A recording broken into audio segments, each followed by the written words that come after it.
वही स्टार्ट। उसके statement wise कुछ होगा। चलो बेटा आप लोग बैठ जाओ, हम लोग पढ़ाई करते हैं, ठीक है? अब बोलो मत बेटा, आप पढ़ लो। देखो अगर आप बातें मत करो बेटा, ये समझो। अगर मुझसे कोई कहेगा कि बायोलॉजी में सबसे ज्यादा इंपॉर्टेंट यूनिट कौन सी है नीचे पर्पस से, तो वो कौन सी है? जेनेटिक्स। जेनेटिक्स से अकेले दो चैप्टर है, जो एक तुम्हारा principles of inheritance and variation है, और एक कौन सा है? Molecular principles of inheritance. इन दो चैप्टर से अकेले बेटा कम से कम 12 क्वेश्चन आते हैं, और 10 क्वेश्चन तो 100% आते हैं, 8 क्वेश्चन हर साल, ठीक है? और बहुत सिंपल क्वेश्चन आते हैं, बस आपको समझना है और मेन चीज गैप मत करना, ये दो चीजें ध्यान रखना, और बकाया आपको जेनेटिक्स बहुत अच्छे से क्लियर हो जाएगी। देखो जेनेटिक्स का हम लोग यहाँ इसमें पढ़ते क्या है, मेन चीज समझो। देखो एक बार बताओ, हम लोग जेनेटिक्स का मतलब होता है कि हम लोग जितने भी हमारे सेल में डीएनए होता है, जीन्स होते हैं, क्रोमोसोम होते हैं, ये तो आपने सेल साइकिल चैप्टर में पढ़ा था कि हमारे सेल में क्रोमोसोम होते हैं, पता है आपको कितने पेयर होते हैं? 23 पेयर होते हैं, इसमें 22 पेयर होते हैं जो वो होते हैं ऑटोसोमल क्रोमोसोम, और 1 पेयर होते हैं सेक्स क्रोमोसोम, पता है आपको? ये बातें पता है। लेकिन बेटा क्या आपको पता है कि डीएनए का यूज क्या कहाँ होता है? ये होता क्या है यूज इसका? डीएनए का कैसे हमारी जो लाइफ है उसमें यूज है, आपको ये तो पता है, चलो क्रोमोसोम होते हैं, लेकिन आपको ये पता है कि हमारी पूरी बॉडी का फंक्शन ही डीएनए करता है। मेन क्या है हमारी बॉडी में? डीएनए। चाहे वो प्रोकैरियोटिक सेल हो, चाहे वो यूकैरियोटिक सेल हो, और कोई ऑर्गेनेल्स नहीं होगा चलेगा, लेकिन बेटा डीएनए अगर नहीं होगा तो नहीं चलेगा, क्योंकि सबसे इंपॉर्टेंट क्या है? डीएनए। तो ये डीएनए हमारी बॉडी में कैसे फंक्शन करता है, क्या फंक्शन करता है, वो हम इस यूनिट में पढ़ेंगे, ठीक है? इस दोनों चैप्टर में हम यही समझेंगे कि हमारी बॉडी में डीएनए का आखिर रोल क्या होता है। आप बताओ। देखो हम लोग सबसे पहले इसमें पढ़ते हैं इनहेरिटेंस एंड वेरिएशंस। क्या पढ़ते हैं? जब एक साइंटिस्ट आए थे मेंडल, जिसका जिक्र हुआ है फादर ऑफ जेनेटिक्स बोलते हैं, ग्रेगर जॉन मेंडल, सही है? आपने नाम भी सुना होगा मेंडल का। मेंडल जब आए थे तो बेटा उस टाइम पे किसी को ये नहीं पता था कि डीएनए होता क्या है, मतलब लोगों को ये नहीं पता था कि जेनेटिक मटेरियल क्या होता है। आपको बताया जेनेटिक मटेरियल काम क्या होता है? कैरेक्टर्स को जनरेशन टू नेक्स्ट जनरेशन लेके जाना। ये तो पता है आपको कि जेनेटिक मटेरियल काम क्या होता है? कैरेक्टर्स को एक जनरेशन से दूसरी जनरेशन में लेके जाना। लेकिन उस टाइम ये नहीं पता था ये चलता क्या है, मतलब कैसे। देखो ये तो आदमी के मन में ख्याल आता होगा कि अगर मान लिया कोई हाथी है, एलिफेंट है, तो उसका बच्चा कैसा होता है? एलिफेंट तरह होता है, एलिफेंट तरह होता है। इसके बाद अगर कोई मान लिया एक ह्यूमन है, उसका बच्चा कैसा होता है? ह्यूमन की तरह होता है। काऊ होता है, उसका बच्चा कैसा होता है? काऊ की तरह होता है। तो फिर साइंटिस्ट के मन में एक क्वेश्चन आ रहा था कि ये होता क्यों ऐसा? बेटा कोई ऐसा तो नहीं कि किसी ने भाई एक स्ट्रक्चर पहले से बना दिया था कि भाई ये ह्यूमन है, इसका बच्चा ह्यूमन की तरह होगा। मैं सेफ की बात नहीं कर रहा हूँ, मैं कर रहा हूँ कि ह्यूमन की तरह होना है, 2 हाथ होना, 2 पैर होना, 2 आंखें होना। यहाँ पे पूछे नहीं है, लेकिन कुत्ता होगा उसको पूछ होगी। तो कहीं ना कहीं ये कौन डिसाइड करता है कि आपकी 4 टांगे होंगी या 2 टांगे होंगी, आपका 1 साल होगा या 2 साल होगा? वो कौन करता है? डीएनए। कौन करता है? तो साइंटिस्ट को उस टाइम इसके बारे में कुछ नॉलेज नहीं थी कि ये क्या होता है। उनको ये पता था कि हाँ जन्म होता है, रिप्रोडक्शन होता है, इसके बाद क्या होता है? बच्चा हो जाता है, बस इतनी पता थी। अगर कोई एक घोड़ा है तो उसका बच्चा कैसा होगा? घोड़ा की तरह होगा। हाथी है तो हाथी की तरह होगा। अगर गाय है तो गाय की तरह होगा, और चूहा है तो चूहे की तरह होगा। लेकिन वो कैरेक्टर्स को ट्रांसफर कौन कर रहा था? देखो कैरेक्टर्स हमारे 2 टाइप के होते हैं। एक तो होते हैं ऐसे कैरेक्टर जो डीएनए के साथ आते हैं, एक होते हैं हमारे जो बाद में एक्वायर्ड कैरेक्टर, जो हम बाद में सीखते हैं। जैसे आपने देखा होगा कि कैरेक्टर का मतलब होता है कि अगर आपके फादर है, मदर है, ठीक है, मैं किसी के फादर की बात नहीं कर रहा हूँ, मतलब ह्यूमंस की बात कर रहा हूँ। ये एक एलिफेंट है, उसके फादर मदर है, तो आपने देखा होगा कि जो एलिफेंट का जो बच्चा बनेगा वो कभी एलिफेंट तरह बनेगा। वे उसकी 4 टांगे होंगी, एक पूंछ होगी, उसके कान बड़े बड़े होंगे, ये सब होगा। लेकिन जो ह्यूमंस का बच्चा होता है वो कैसा बनेगा? ह्यूमंस की तरह बनेगा। तो एक तो वो वाले कैरेक्टर हो गए कि फादर से बच्चे में आ कैसे रहे, पहला क्वेश्चन। सेकंड बेटा होता है कि फिर क्या होता है कि अगर मैं बात करूं, एक कैरेक्टर बोलते हैं एक्वायर्ड कैरेक्टर, जो बाद में सीखते हैं। जैसे आपने देखा रोहित शर्मा वो क्रिकेटर है, तो क्या उसका बच्चा क्रिकेटर बनेगा? नहीं। वो कौन सा कैरेक्टर होते हैं? Somatic character. कौन से होते हैं? सोमैटिक।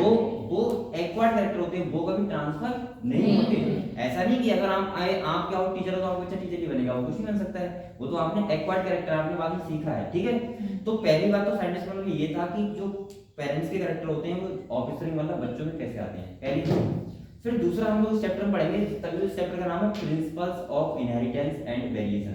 यानी कि इनहेरिटेंस का मतलब होता है कैरेक्टर का इनहेरिट होना, पेरेंट्स टू ऑफस्प्रिंग, यानी कि माँ बाप से बच्चों में, पहली चीज। सेकंड बेटा होता है कि अब देखो एक चीज तो ये हो गई, चलो दूसरी फिर उनके साइंटिस्ट में ये आया, फिर वेरिएशन क्यों आते हैं? जैसे आपने देखा होगा आपके मम्मी पापा क्या है? गोरे हैं, लेकिन बच्चे कैसे जाते हैं? काले जाते हैं। अब मम्मी पापा लंबे, बच्चा कैसे जाता है? घंटा हो जाता है। ऐसा होता है ना। ये आप 4 भाई बहन हो तो क्या सब एक जैसे हो, चेंजेस होंगे भैया। आरती 4 से करे तो इसकी एक सिस्टर बहुत मोटी होगी, एक पतली होगी नहीं होगी? ये एक थोड़ी कलर में डाउन हो सकती है ऐसा नहीं है? नहीं है, चलो कोई बात नहीं। और ये बहुत अच्छी भी सकती है मतलब, लेकिन ऐसा नहीं है जैसे आपके फादर मदर अगर दोनों गोरे हैं तो क्या बच्चे गोरे होते हैं क्या? ऐसा नहीं हो सकता संभव, लेकिन हाँ 90% चांस है ऐसा, लेकिन एक 10% ऐसा भी है कि वेरिएशन आ सकते हैं, ये आपको पता है। तो हम इस चैप्टर में बेटा साइंटिस्ट ने ग्रेगर और मेंडल ने यही समझाने का प्रयास किया था कि कैसे कैसे कैसे कैरेक्टर इनहेरिट होते हैं और कैसे क्या होते हैं वेरिएशन आते हैं, हम लोग ये समझेंगे। उनने एक्सपेरिमेंटली प्रूफ करके दिखाया था, और बेटा ये बात तब प्रूफ करी थी उन्होंने, तभी तो मैं कहता हूँ कि साइंटिस्ट के पास दिमाग होता है। आप लोग किसी काम को करोगे तो अगर आप मन लगा के कर रहे हो बहुत ज्यादा, तो उसके सक्सेस होने का चांस 90% बढ़ जाते हैं, 100% सक्सेस हो ही जाता है। पता है क्यों? ग्रेगर और मेंडल ने ये एक्सपेरिमेंट उस टाइम करे थे जब बेटा किसी को डीएनए के बारे में पता भी नहीं था कि डीएनए होता क्या है, तब उनने वो एक्सपेरिमेंट करके एक कॉपी पे लिख दिए थे। तो सोचो ये अपने आप में कितनी बड़ी बात है। जब उन्होंने बताया था ये और साइंटिस्ट को तो उन्होंने कोई मानी नहीं थी, बोले ऐसी कोई चीज है। लेकिन जब वो मर गए थे, उनको पता है तब प्रसिद्धि मिली थी ये मरने के बाद।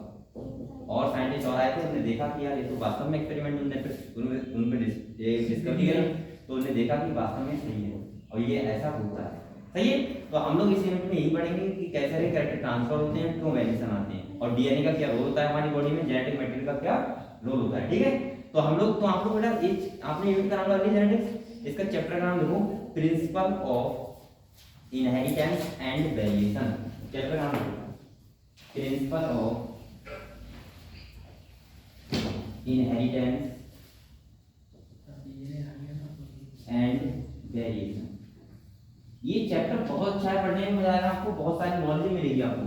लेकिन भैया बेटा कि आपको थोड़ा सा इससे, और ये इंपॉर्टेंट चैप्टर बहुत है जेनेटिक्स, ठीक है, नीट के पर्पज से बहुत इंपॉर्टेंट है।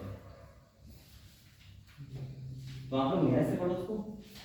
और मुझे लगता है जेनेटिक्स हो गई, ह्यूमन फिजियोलॉजी हो गई, प्लांट फिजियोलॉजी हो गई, और तुम्हारा बायोटेक्नोलॉजी, अगर ये बायोलॉजी में बहुत अच्छी है तो आपका पूरा बायोलॉजी कवर ही है इसका मतलब, और इसके अलावा कुछ नहीं होता।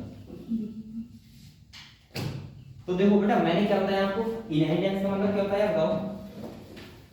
इनहेरिटेंस का मतलब मैंने बताया कि कैरेक्टर जो होते हैं वो कैसे पेरेंट से, किससे, पेरेंट से ऑफस्प्रिंग में आते हैं। ऑफस्प्रिंग कौन होता है? प्रोजेनी, जो बच्चे होते हैं, उसमें कैरेक्टर्स का ट्रांसफर होना क्या कहलाता है? इनहेरिटेंस। और वेरिएशन का मतलब जानते ही विभिन्नता है, अगर कोई मान ली वेरिएशन से क्यों आती है, ये भी तो सवाल है। तो इनने साइंटिस्ट ने क्या किया, एक्सपेरिमेंट करके प्रूव किया कि वेरिएशन क्यों आती है। सही है। तो हम लोग बेसिक पढ़ेंगे, तो हमको पहले हेडिंग डालो जेनेटिक्स, फर्स्ट हेडिंग डालो जेनेटिक्स।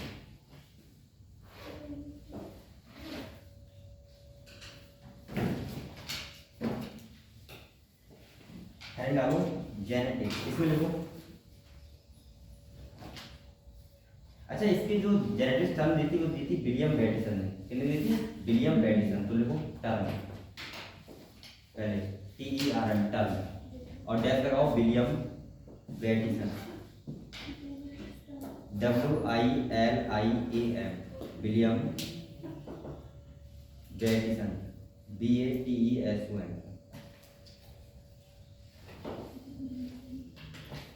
ठीक है। और फादर कौन है बेटा जेनेटिक्स के? ग्रेगर जॉन मेंडल, तो उनका नाम बैटिसन, BATESON। देखिए। और फादर देखो GJ मेंडल, या लिखो ग्रेगर जॉन मेंडल, खाली मेंडल लिख दो, मैं ध्यान रखो।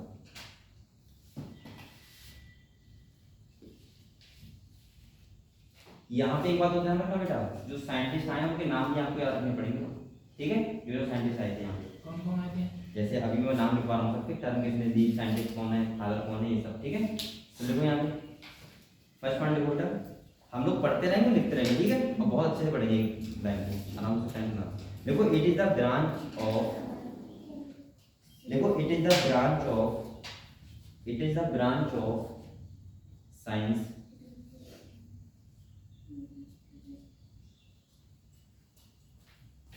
it is a branch of science that deals with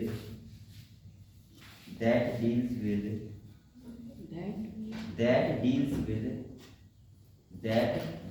with the principles of inheritance the principles of inheritance.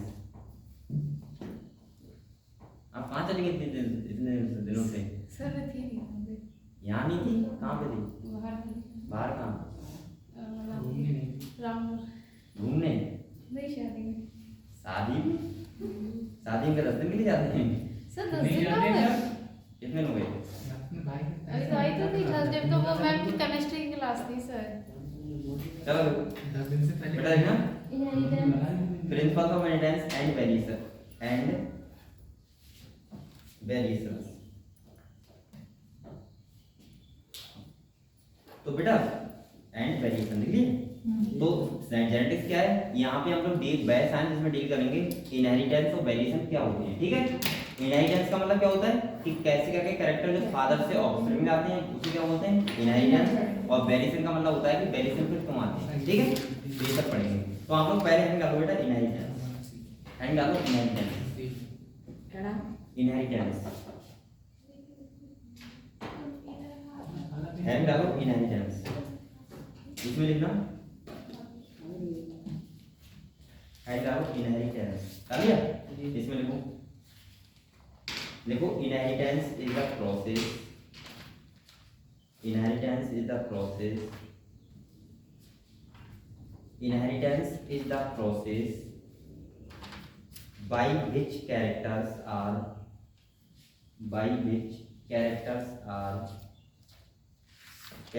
are passed on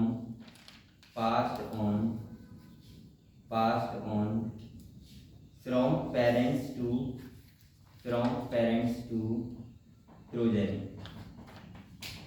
parents to progeny, PROGENY, progeny। Progeny किसे बोलते हैं? उनके बच्चों को। हाँ, प्रोजेनी लिख लिया। इसके बाद देखो, it is the basis of heredity, it is the basis of heredity, it is the basis of heredity, it is the basis of heredity. Heredity का मतलब पता है क्या होता है? वंशगति। क्या बोलते हैं? वंशगति। मतलब आपके फादर थे, बाबा से क्या बने? फादर बने, फादर से प्रिंसिपल बन गया, प्रिंसिपल से कौन बनेगा? और बच्चा बनेगा। तो ये क्या हो रहा है? इनहेरिटेंस नहीं हो रहा है, लगातार कैरेक्टर्स का क्या हो रहा है? ट्रांसफर। सही है। तो इनहेरिटेंस समझ गए आप लोग क्या होता है? इनहेरिटेंस का मतलब होता है बेटा कि ऐसे कैरेक्टर जो पेरेंट्स से किसमें पास होते हैं? बच्चों में। तभी तो इसके पापा होशियार होते हैं, बच्चा थोड़ा होशियार होता है। सुना है क्या? ऐसा सुना है ना? क्योंकि जीन्स तो वही आते हैं फादर वाले, लेकिन कहीं ना कहीं उसका माहौल अगर बिगाड़ दो तो अलग बात है। सही है। तो कहीं ना कहीं डीएनए का पूरा खेल होता है। हम इस यूनिट में यही समझेंगे। ठीक है, आप टेंशन ना लो। इसके बाद देखो हैंग डालो वेरिएशन, वेरिएशन, हैंग डालो वेरिएशन, हैंग डालो वेरिएशन। डालिए। वेरिएशन का हिंदी क्या होता है बेटा? विभिन्नताएं।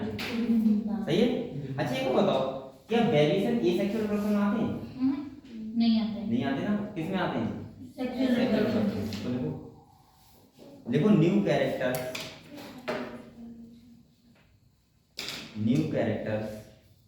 which are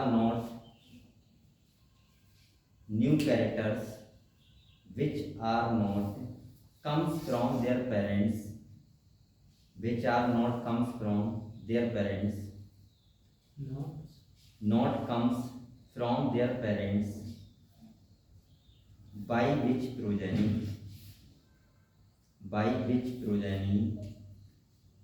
differs from the parents,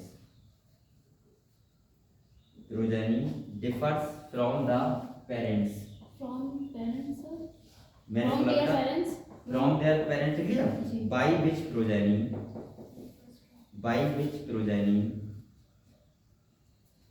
differs from the parents लिख लिया, differs from the parents। अब बेटा इसका मतलब ये तो हुआ, इसका मतलब ये हुआ अगर पहली बात जब तुम ये कह रहे हो कि सारे कैरेक्टर क्या होते हैं, कैरेक्टर जो होते हैं वो फादर से किस में आते हैं? पेरेंट्स में आते हैं। लेकिन फिर क्यों वेरिएशन क्यों आते हैं? क्या फादर और बच्चा एक जैसा होता है बिल्कुल? नहीं। हाँ होता है, 80% केस में होता है, लेकिन 20% केस में बच्चा चेंज हो जाता है। फादर की लंबाई बहुत है, बच्चा घंटा हो जाएगा। बच्चा फादर की लंबाई घंटी है तो बच्चा क्या हो जाएगा? लंबा हो जाएगा। ऐसा हो सकता है। या फादर कैसे हैं, काले हैं, बच्चा गोरा हो जाएगा। तो फिर ऐसा क्यों नहीं होता कि वेरिएशन क्यों आते हैं, तो ये भी हम समझेंगे। मैंने यही समझाया था कि वेरिएशन कैसे आते हैं, उन्हें एक्सपेरिमेंट करके ये प्रूव किया था। ठीक है, अगले लिखो लिखो देखो causes of variation, causes of variation, इसी में सर। हाँ नेक्स्ट वन लिखो causes of variation, causes of variation, causes of variation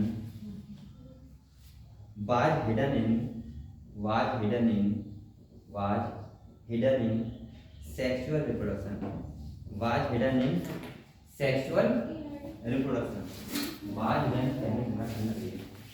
was hidden in sexual reproduction। अंदर से लेकिन बाहर से लग रहा है कि फीवर हो रहा है, चक्कर पड़ रहा है। was hidden in sexual reproduction लिख लिया, was hidden in sexual reproduction। अब देखो यहाँ पे समझो, इन्हें ये बताया था कि वेरिएशन आते हैं वो हमेशा सेक्सुअल रिप्रोडक्शन में आते हैं। कैसे आते हैं देखो समझो, एक बार बताओ, जब ए सेक्सुअल रिप्रोडक्शन होता है तो वो यूनिपेरेंटल होता है बाइपेरेंटल, यूनिपेरेंटल होता है, एक ही पेरेंट्स से होता है, तो उसका जो डीएनए आता है वो एक ही पेरेंट्स का तो आएगा, तो सेम बन जाएगा। लेकिन यहाँ पे वेरिएशन देखो, यहाँ पे दो कारण होते हैं। पहली बात तो दो पेरेंट्स होते हैं, मेन चीज तो वन साइड ऑफ क्रोमोसोम किससे आता है, फादर से आता है, वन साइड ऑफ क्रोमोसोम किससे आता है, मदर से आता है। हैप्लॉइड सेल पापा की, हैप्लॉइड सेल मम्मी की बनती क्या है, की डिप्लॉइड सेल। पहले तो यहाँ पे वेरिएशन आते हैं। दूसरा आता है कि आपने देखा होगा जब म्यूसिस होता है, म्यूसिस क्या होता है, म्यूसिस होता है। जब मैं आपसे ये बात बता रहा हूँ बेटा आपको कि फादर और मदर अगर मान ली दोनों काले हैं, क्या है, दोनों काले, बच्चा गोरा हो गया, तो इसका मतलब पता है ऐसा क्यों होता है, ऐसा इसलिए होता है, आपको बताओ होगा जब आपको म्यूसिस होता है, क्या होता है, म्यूसिस होता है। तो मैंने आपको बताया था जब हमारे क्या होते हैं, ये हमारा जो सेल बनती है हैप्लॉइड सेल, वहाँ म्यूसिस होता है, और म्यूसिस तो इसको बनता है, तो म्यूसिस होता है। तो आपको बताया था मैंने वहाँ क्रॉसिंग ओवर होता है, क्या होता है, क्रॉसिंग ओवर होता है, मतलब एक्सचेंज ऑफ जेनेटिक मटेरियल। तो कभी कभी क्या होता है कि जब एक्सचेंज ऑफ जेनेटिक मटेरियल होता है तो वहाँ पे जो एक क्रोमोसोम या एक कोडोन का वो होता है चेंजमेंट, वो हो जाता है। और वो जो जैसे हम बताऊंगा अगले आके, इसी में बताऊंगा लिंकेज किसे बोलते हैं, क्या बोलते हैं, लिंकेज या बोलते हैं म्यूटेशन, क्या बोलते हैं, म्यूटेशन। जब म्यूटेशन या लिंकेज होता है तो हमें क्या जाते हैं, वेरिएशन आ जाते हैं। लेकिन ये आना बहुत जरूरी भी है, ये कभी मत सोचना कि वेरिएशन क्यों आ रहे हैं। अगर बेटा वेरिएशन नहीं आएंगे तो हम लोग आज बंदर से इंसान नहीं बन पाते। समझो पहले क्या थे हम लोग, बंदर ही थे। अरे ये तो पता है आपको, पहले बंदर थे, बंदर थे नहीं, अरे आदि मानव कैसे थे, बंदर थे। लेकिन आज हम लोग इंसान बन गए, क्यों बन गए, क्योंकि म्यूटेशन लगातार हो रहा है। और म्यूटेशन होना अच्छी बात है, इससे क्या होता है, इवोल्यूशन होता है। क्या होता है, अब इंसान से अच्छी बन रहा है, बेकार तो कहीं ना कहीं क्या होगा, इवोल्यूशन होता रहता है, सही है। अब फिर से बंदर नहीं बनोगे, चलो ठीक है बेटा। एक नेक्स्ट वन लिखना, देखो variation were naturally present in, देखो variations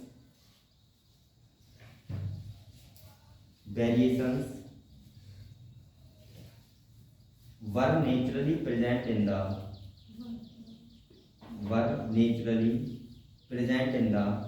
wild population. Variation were naturally present in the wild population. Wild देख लिया, of plants and animals.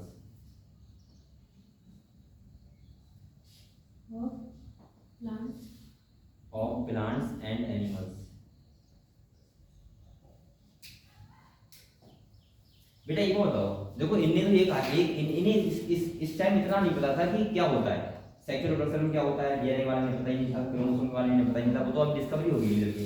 लेकिन यहाँ पे इन्हें बताया था कि कहीं ना कहीं जो वेरिएशन होते हैं, इससे पिछला पार्ट में लिखवाया, वो हिडन किसमें होते हैं, सेक्सुअल रिप्रोडक्शन में। इन्हें इतना बता दिया था, इन्हें कहा था कि कहीं ना कहीं अगर वेरिएशन आ रहा है तो सेक्सुअल रिप्रोडक्शन का कारण आ रहा है, क्योंकि ये सेक्सुअल में वेरिएशन नहीं आते। पहली बात क्लियर हुई। सेकंड ये बता रहे थे कि वेरिएशन होते हैं कॉमनली वाइल्ड पॉपुलेशन। आप लोग बाहर जाओगे तो आपको प्लांट एनिमल सब में वेरिएशन दिखेंगे। भाई आपको बताओ, गन्ना जो होता है, गन्ना क्या सारे प्लांट एक जैसे होते हैं, नहीं होते ना, कुछ तो जजमेंट होता है। इसके बाद आप जैसे कोई भी सेक्सुअल रिप्रोडक्शन ले लो, जैसे आप लोग गेहूं वगैरह का प्लांट ले लो, तो सारे के सुनना होते हैं, कोई प्लांट छोटा होता है, कोई थोड़ा बड़ा होता है, कोई छोटा होता है। तो वेरिएशन नेचुरली प्रेजेंट होते हैं किसमें, एनवायरनमेंट में हमारे। ठीक है, अगले देखना बेटा। इसके बाद देखो selectively breed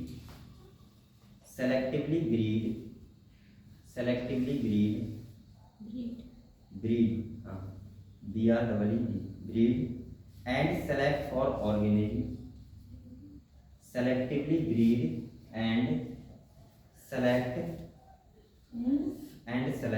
for organism that possess desirable character,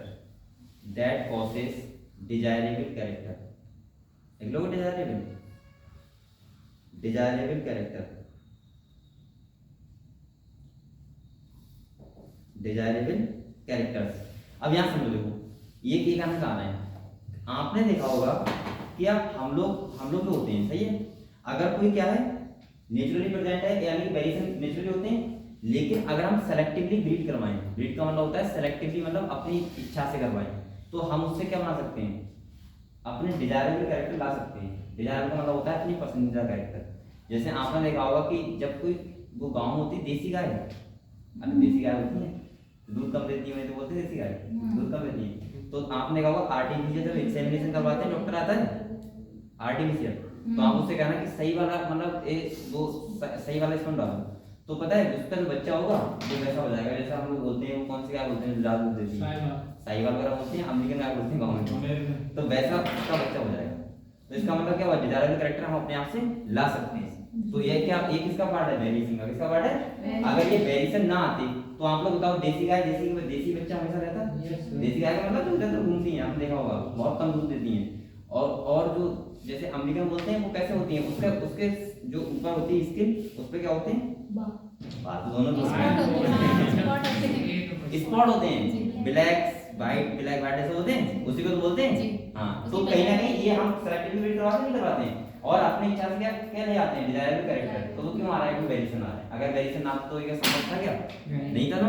आज आपको एक जैसे गेहूं की वो लेने जाते हो बीज या धान का, मान लो पहले क्या होता था कि पहले के फार्मर जो लेने जाते थे दुकान पे, तो वो अपने खेत के अनुसार जैसे उन्हें बताता था धान इसमें सही होता है, सही है, तो उसके हिसाब से लेके आते थे। लेकिन अगर आज आप दुकान पे जाओ तो आप कहना कि हमारा खेत ऐसा है, मतलब खेत भी होते हैं कैसे भी कि पानी नहीं रुकता है, ऐसा होता है, मिट्टी का उपयोग होता है, आपने बता दो। हाँ, वो उसी हिसाब से दे देंगे और आपके हर खेत में जाएंगे।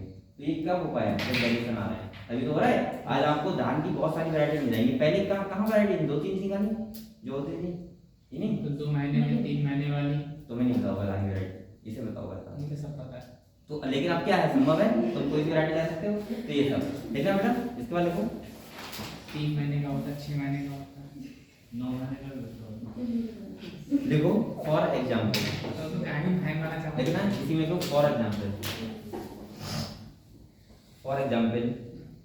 थ्रू आर्टिफिशियल सिलेक्शन, ब्लैक ये रखा हुआ है, ब्लैक में होता है वैसा, थ्रू आर्टिफिशियल सिलेक्शन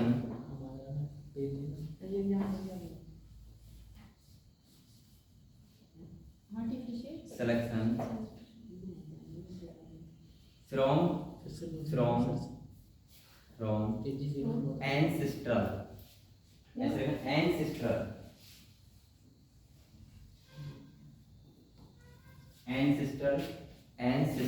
ठीक है।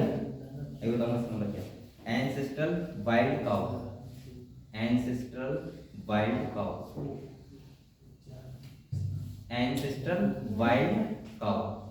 मतलब मैं कह रहा था देसी गाय, उसकी बात कर रहे हैं। वाइल्ड काउ लिखो,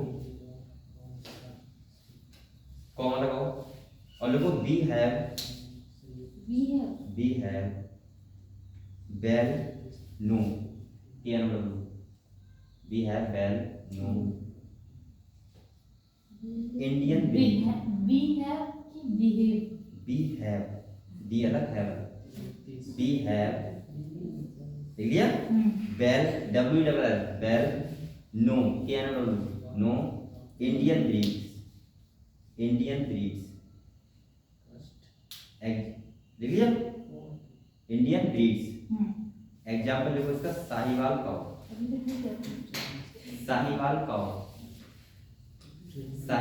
ये तो लिख दोगे।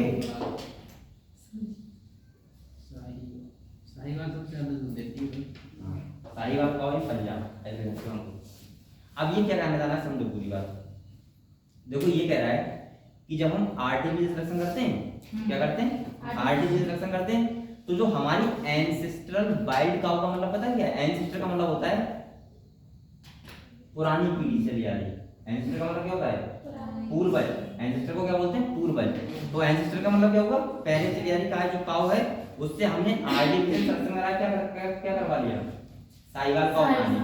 तो ये क्या हो गया? वेरिएशन हमने कर नहीं करे, तो ये सब बता रहा है। ठीक है, क्लियर हुआ? चलो नेक्स्ट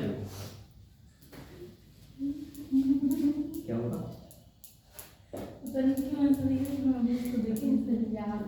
देख लिया? चलो इसके बाद देखो basic concept of inheritance given by, basic concept of given by Mendel.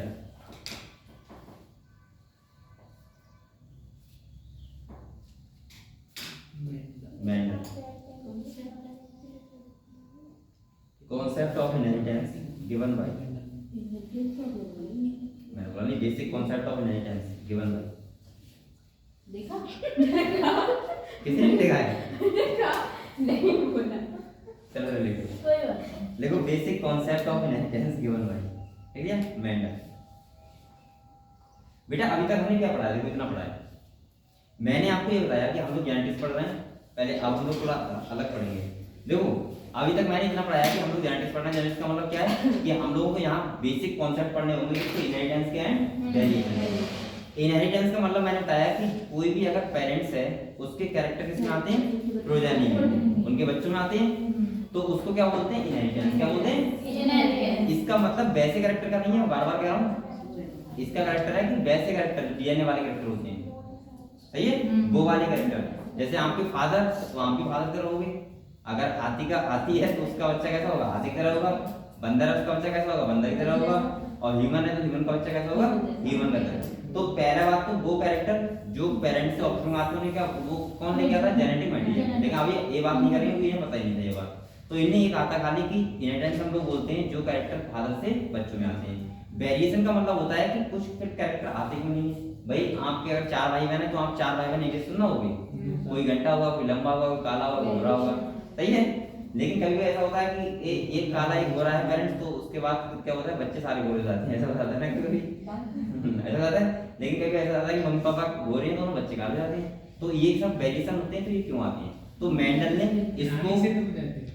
ने इसको एक्सपेरिमेंटली प्रूव करके बताया था, और हम लोग यहाँ पे वही समझेंगे कि ऐसा क्यों होता है, सही है। मैं आपको समझाऊंगा कि ऐसा क्यों होता है, वो हम लोग क्या समझेंगे, जैसे मेंडल ने बताया था वैसे मैं आपको बताऊंगा। नेक्स्ट ना बेटा देखो मेंडल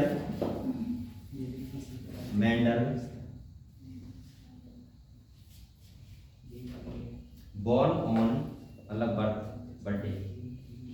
देखो मेंडल बर्थडे ऑन, अरे कुछ लिख दो, मतलब मेंडल पैदा हुए। देखो मेंडल born on 2 जुलाई 1822। इन्हें नहीं काटी, 20 मई की काटी। 1850। ये देखो 2 जुलाई 1822 1822। देखिए बेटा इनका गांव लिखोगे क्या? नहीं लिखोगे?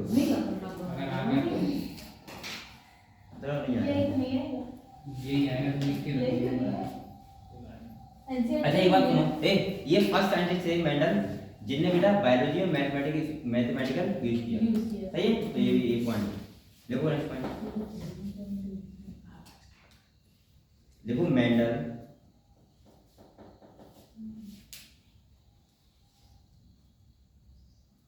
investigations, Mendel in investigations into inheritance, Mendel's investigations into inheritance pattern, inheritance pattern. It was for the first time. It was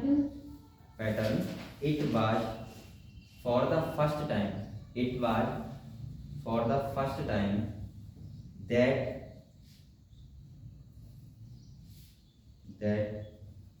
mathematical logic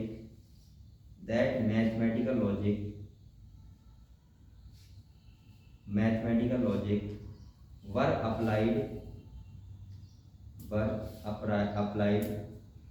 to problem in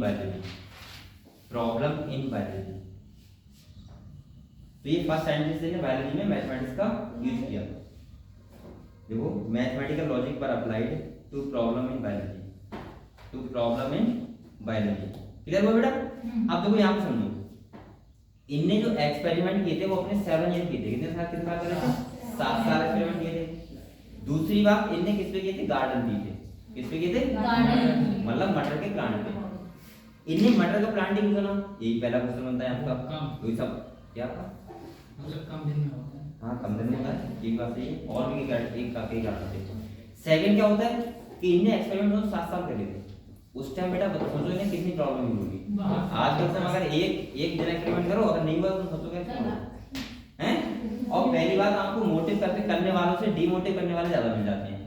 पहले ये नहीं था, बस पहले फेसबुक नहीं थी, पहले इंस्टा नहीं था, पहले व्हाट्सएप नहीं था।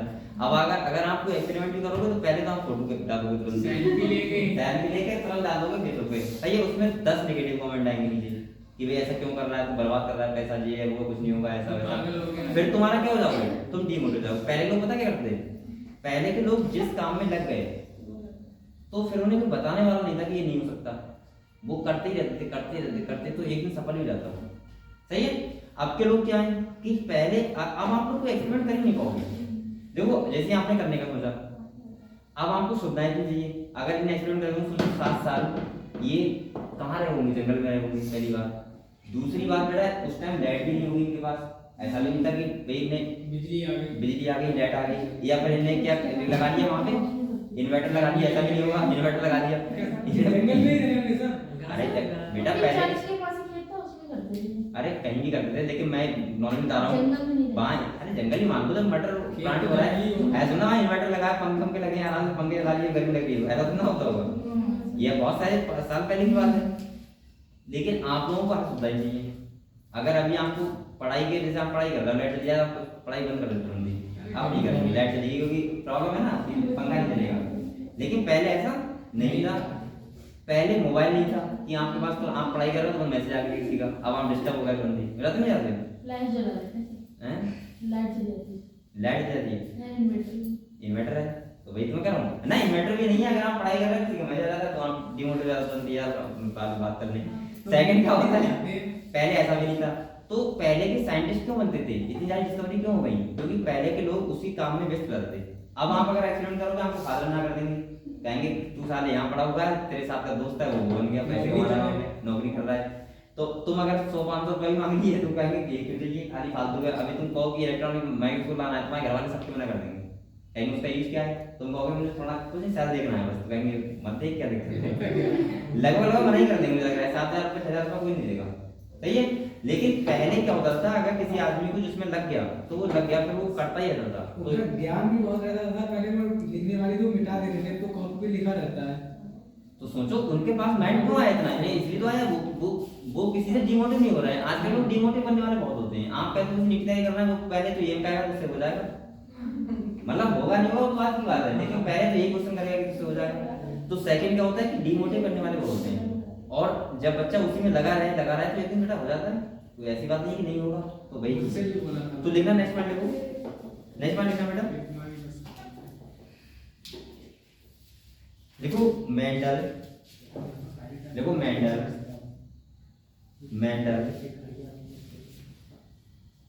conducted hybridization, Mendel conducted hybridization, देख लोगे hybridization experiments on garden pea। इसका बॉडी का नेम पता है बेटा आपको? ना बताओ। Hybridisation experiment on garden pea, किस पे किए थे? गार्डन पी पे, ठीक है। और इसका ब्रैकेट में लिख लो पाइसम सैटिवा, इसका तो नाम था बॉडी का, देख लिया पाइसम सैटिवा, देख लिया। इसके बाद वेट बन पाइसम सैटिवा। इसके बाद देखो फॉर 7 years, कितनी साल करे थे बेटा? 7। हाँ फॉर 7 years, 7 साल करे थे, ठीक है। कब से कब तक? 1856 से 1863 तक आपने ब्रैकेट में रखो, 1856 से 1863 तक।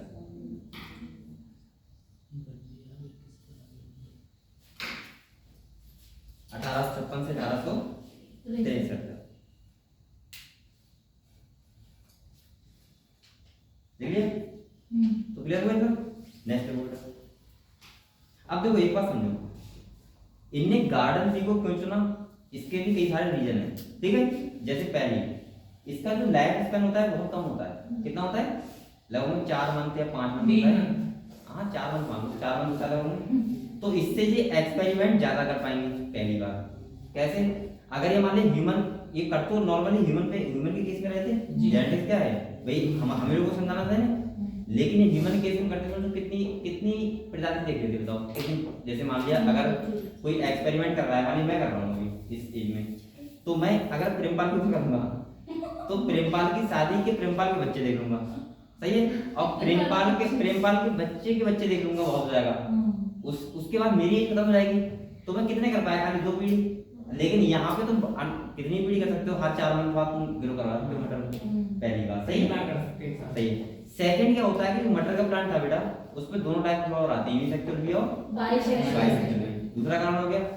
तीसरा कारण था कि इसमें बेटा बहुत सारे कंट्रास्टिंग कैरेक्टर थे। कंट्रास्टिंग कैरेक्टर का मतलब जानते हो? देखो मैं आपको बताऊं,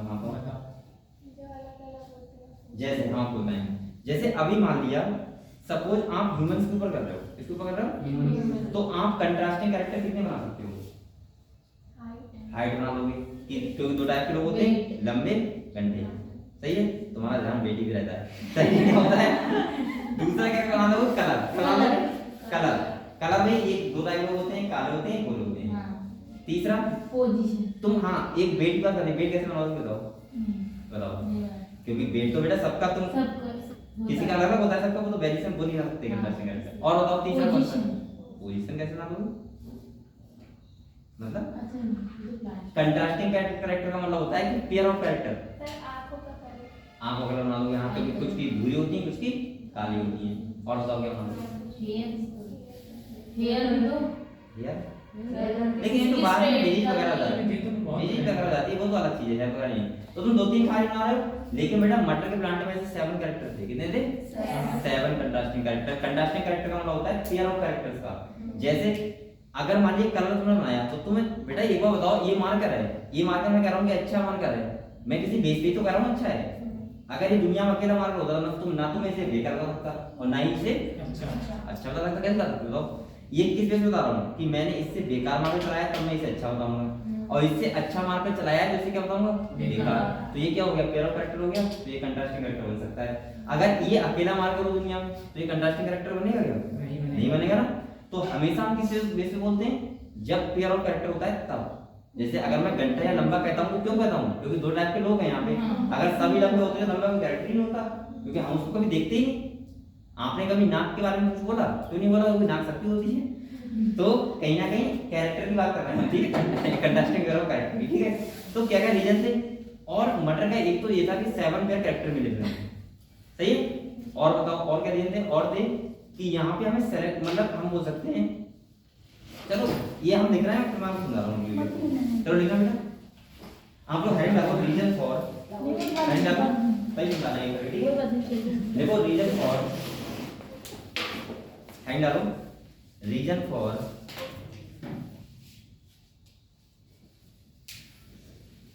selection, reason for selection,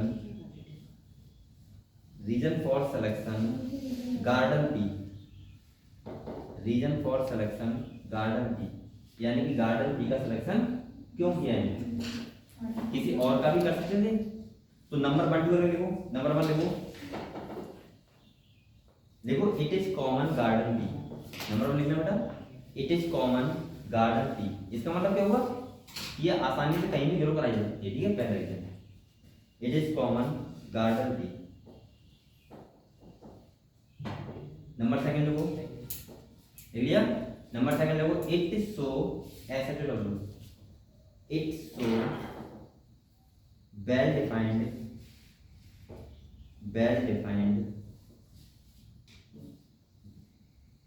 contrasting character, contrasting character इसमें यानी कि well defined contrasting character. Next देखो बेटा नंबर 3 देखो, इट इज सेल्फ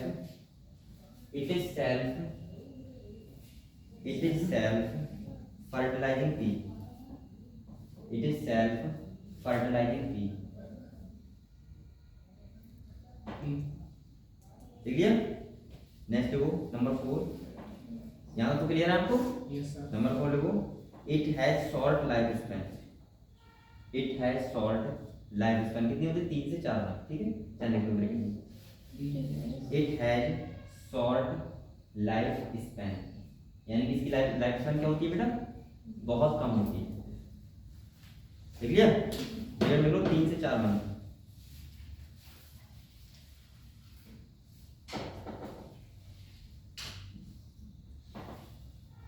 ठीक है।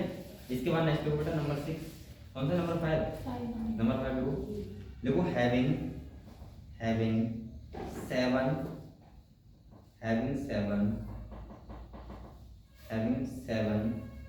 कंट्रास्टिंग पेयर ऑफ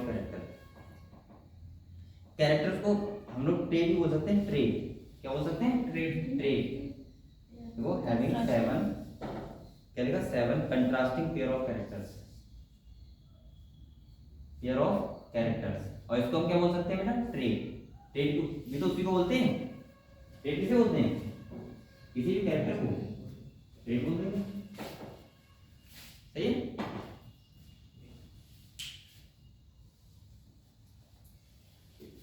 क्लियर हुआ इतना क्लियर हुआ। तो मैंने क्या लिखवाया आपको, देखो क्यों लीजिए ने गार्डन की शॉर्ट लाइफ स्पैन होता है, दूसरा ये सेल्फ फर्टिलाइजिंग होती है, तीसरा क्या बताया हमने कि यहाँ पे यानी कि कॉमन गार्डन भी होती है, इसमें कंट्रास्टिंग पेयर कैरेक्टर कितने होते हैं 7 होते हैं, कितने होते हैं 7 पेयर कंट्रास्टिंग कैरेक्टर। क्लियर हुआ इतना। अब हम लोग देखते हैं बेटा कौन कौन से कैरेक्टर होते हैं इसमें, 7 पेयर कैरेक्टर जो बता रहे हैं ये 7 पेयर होते हैं, कौन कौन से होते हैं, ठीक है। तो आप लोग नेक्स्ट हेडिंग डालो,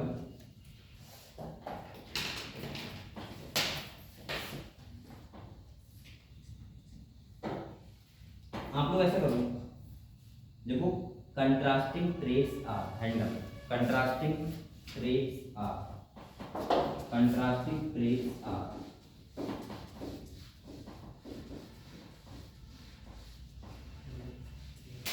अच्छा एक बार बताओ, अगर कभी पेयर ना लिखा हो, क्या ना लिखा हो पेयर, तो आप लोग कितना लगाओगे, 7 लगाओगे 14 लगाओगे, 14 ये नहीं पूछा, खाली ऐसे तो क्वेश्चन आते हैं, वहां पे 7 भी लिखा था 14 भी लिखा था, 90 में 7 लगाया था, देखो उन्होंने पेयर नहीं लिखा था, हाँ पेयर नहीं लिखा था, उन्होंने खाली बोला था कंट्रास्टिंग कैरेक्टर कितने टोटल कितने होंगे 14, अगर पेयर ऑफ कैरेक्टर हो जाए तो कितने होंगे 7। तो देखो यहाँ पे कौन कौन से हम लोग समझते हैं, जैसे पहला यहाँ दिया था सीड कलर, क्या दिया था, इसके बाद दूसरा कौन सा लिया था सीड शेप, कौन सा लिया था, इसके बाद लिया था स्टेम हाइट, ठीक है। इसके बाद लिया था चौथा लिया था इन्हें वो फ्लावर कलर, क्या लिया था कलर, इसके बाद लिया था फ्लावर पोजीशन, और इसके बाद लिया था बेटा पॉट शेप और पॉट कलर,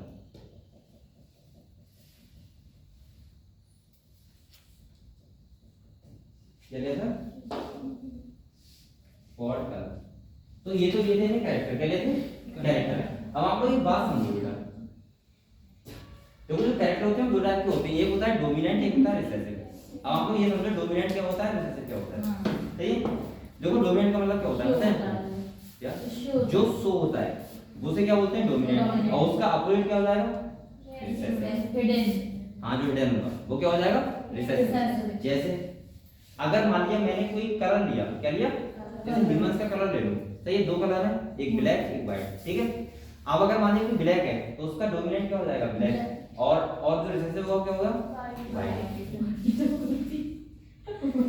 अगर जो शो हो रहा है वो डोमिनेंट होगा ना, हाँ तो वही तो बोला हूं, अगर वो ब्लैक है तो सही बोल रहा हूं, ब्लैक डोमिनेंट होगा और व्हाइट क्या होगा रिसेसिव, सही है। तो इनने जिसको डोमिनेंट माना था बेटा उसको आप डोमिनेंट मानोगे, और जिसको रिसेसिव माना था उसको रिसेसिव। तो आप लोगों को ये बात पता होना चाहिए, याद होनी चाहिए, ठीक है। तो ये करके हम लोग समझते देखो एक तरफ अगर डोमिनेंट की बात करें क्या करें, डोमिनेंट, और एक तरफ रिसेसिव। रिसेसिव। लेकिन सही है? तो देखो यहाँ पे समझते हैं, अगर हम सीड कलर की बात करें, किसकी बात करें, Seed सीड कलर, तो इन्हें डोमिनेंट में पता क्या लिखा है, येलो, क्या लिया था, येलो, और उधर क्या लिया था बेटा, ग्रीन। लेकिन बाद में लेना पहले समझ लो सर।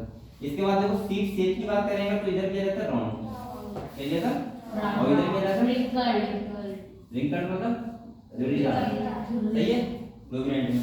स्टेम हाइट की बात करें तो इधर क्या रहता है, टॉल, और इधर क्या रहता है, द्वार, ठीक है। यानी कि लंबी लिखी डोमिनेंट में और बॉडी किसमें लिखी, रिसेसिव में। अगर फ्लावर कलर की बात करें तो इधर क्या रहता है, वायलेट, और इधर क्या रहता है, वाइट, सही है। इसके बाद अगर फ्लावर पोजीशन की बात करें तो इधर क्या रहता है, एक्सियल, एक्सियल था, एक्सियल और टर्मिनल, एक्सियल लिया था, और इधर क्या रहता है, टर्मिनल। इसके बाद देखो अगर कॉर्ड शेप की बात करें तो इधर क्या लिखा है, फुल, फुल का मतलब पूरी सही, और इधर क्या लिखा, कंस्ट्रिक्टेड। और अगर हम फ्लावर कॉर्ड कलर की बात करें तो इधर क्या लिखे, ग्रीन, और इधर क्या रहता है, येलो। ये आपको बेटा पता होना चाहिए, सही, कौन सा डोमिनेंट केस लिया था, कौन सा रिसेसिव लिया था, और आपको ये 7 क्या कैटेगरी पता होना चाहिए, ये कौन कौन से, ये तो आपको क्या बनाना है, बना दो, सही है। इधर लिखना है, एक डोमिनेंट, एक तरफ लिखना रिसेसिव, बनाओ।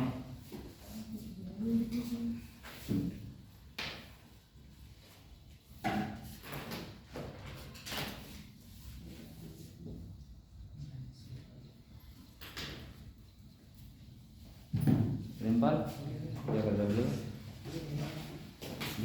ये अभी स्टार्ट किया है, मैं लिख रहा है 2 बजे से लिया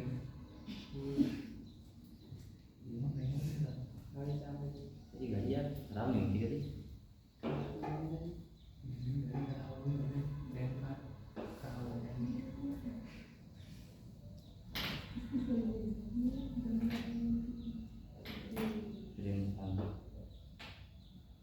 HMT की जगह खराब नहीं होती है,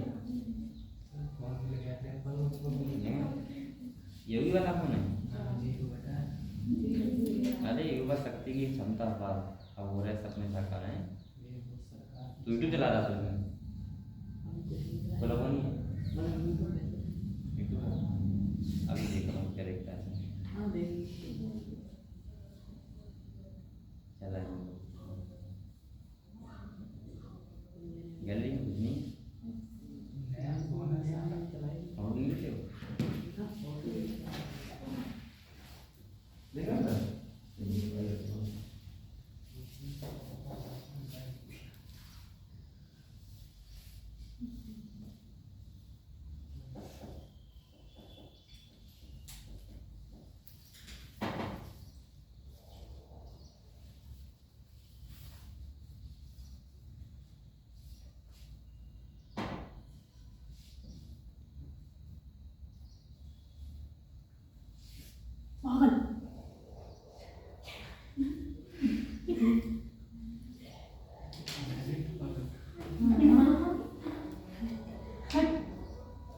और इसको याद भी करो बेटा, अभी सुनूंगा मैं, फूल है।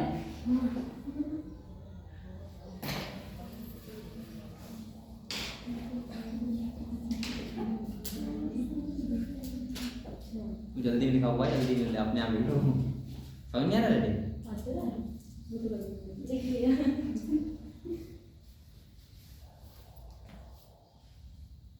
यहाँ से सिंपल क्वेश्चन आते हैं, मुझे तो कठिन नहीं आते, बस आप लोगों को पढ़ना है लगातार, वैसे तो बैरली सरल है पूरी,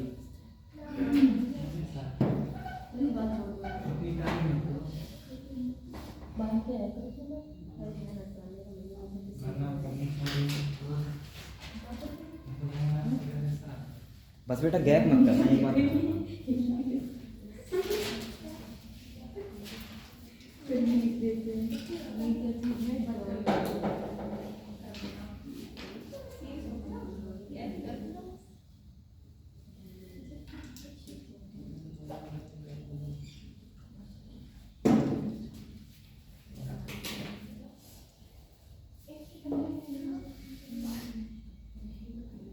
ये क्या थे, 7 कंट्रास्टिंग कैरेक्टर है, ठीक है 7।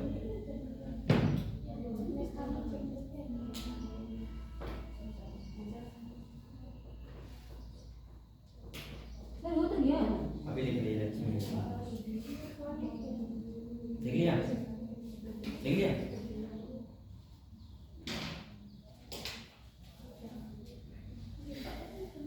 इसे याद ही करो, याद है? अभी सुनूंगा मैं, याद कर लो। मेरे पास नहीं, मेरे पास आपको उल्टा कितना मैंने तो अभी ज्यादा डोमिनेंट और सबसे के ध्यान रखो बस, ठीक है?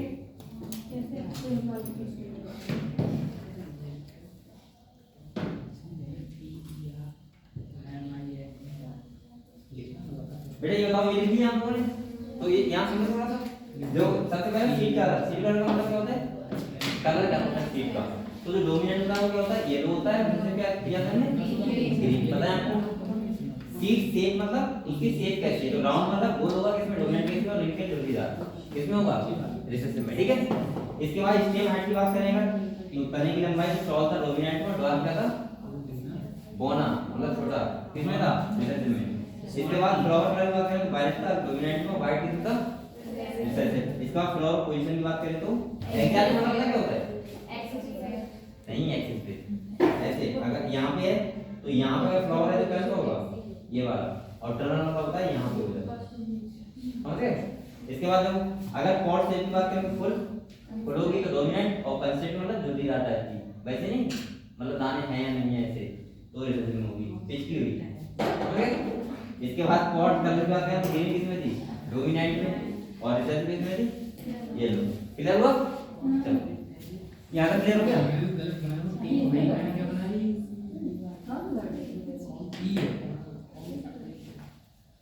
इतना क्लियर हो गया? इतना क्लियर हो गया बेटा? तो ये तुम्हारा बेसिक था अभी तक जो हमने पढ़ाया। आपको याद हो गया? ये कैरेक्टर याद नहीं बताओ, बताओ ये बताएगा। प्रेम पाल। अच्छा बताओ, ये छोटा बताओ, सीड शेप डोमिनेंट कौन सी? Seed shape dominant. हाँ, राउंड। इसे देख कर था मुझे भी लग रहा है तो देख के दादी अच्छा लगा। चलो ठीक है, याद कर लेना, ठीक है? घर पे जाके अब आपको हैंड डालो मेंडल्स एक्सपेरिमेंट, हैंड डालो मेंडल्स एक्सपेरिमेंट। मेरे पास जल्दी से देखा रेगमा लिखना भी कोई कुछ नहीं। मैं समझता हूँ बेटा, मैं बहुत अच्छा समझता हूँ। दोस्त मेरा है। हाँ तेरा दोस्त है, मुझे पता है तेरा ही दोस्त हो सकता है।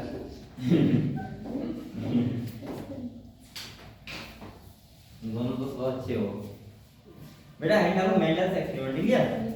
देखो अब हम लोग पढ़ते हैं बेटा, अब आप लोग आपने बेसिक समझ लिया। अब हम लोग पढ़ेंगे मेंडल्स के एक्सपेरिमेंट, उन्होंने कैसे करे थे, उन्होंने मोनोहाइब्रिड कैसे किया था, डाइहाइब्रिड कैसे किया था, वो समझेंगे, ठीक है?